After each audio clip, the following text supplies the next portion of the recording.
I became withdrawn and depressed. I refused to eat or go to school, insisting that I wanted to find the family of my real parents. My adopted father apologized, promising that my mother would change. But she was just pretending, and I knew it.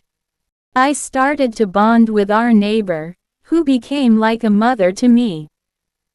She guided me and prayed for me, offering words of encouragement. As I grew older, my adopted mother's behavior towards me didn't improve. She was jealous of me, and I didn't understand why. When suitors started coming for me, she would divert them to her daughter, Nancy. It was a pattern that repeated itself, and I was heartbroken. One suitor, a rich man, married Nancy, but she forced me to marry a poor, blind man. I felt like I was being punished, but life had other plans. Nancy died after her husband killed her through domestic violence, and I was left to pick up the pieces.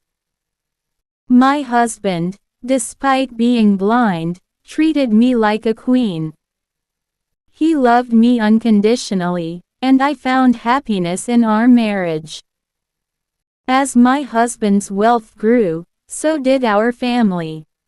We had 2 beautiful children, and life was good. But my adopted mother's bitterness and frustration consumed her. She became jealous of my success and happiness. I decided to forgive her, bringing her and my father to Canada. But she repaid my kindness by trying to poison my food.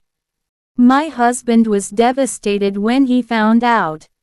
We planned a trip back to Nigeria for Christmas, but this time, we left her behind. As we boarded the plane to Canada, I felt a sense of relief wash over me. I had closed a chapter in my life, and it was time to move on. My adopted mother was left to ponder her actions, and I hoped that she would reflect on her behavior. I knew that forgiveness was a process, but I had to prioritize my own well-being. I couldn't let her toxic behavior consume me. My husband and children were my priority now. What do you think about Purity's decision to leave her adopted mother behind?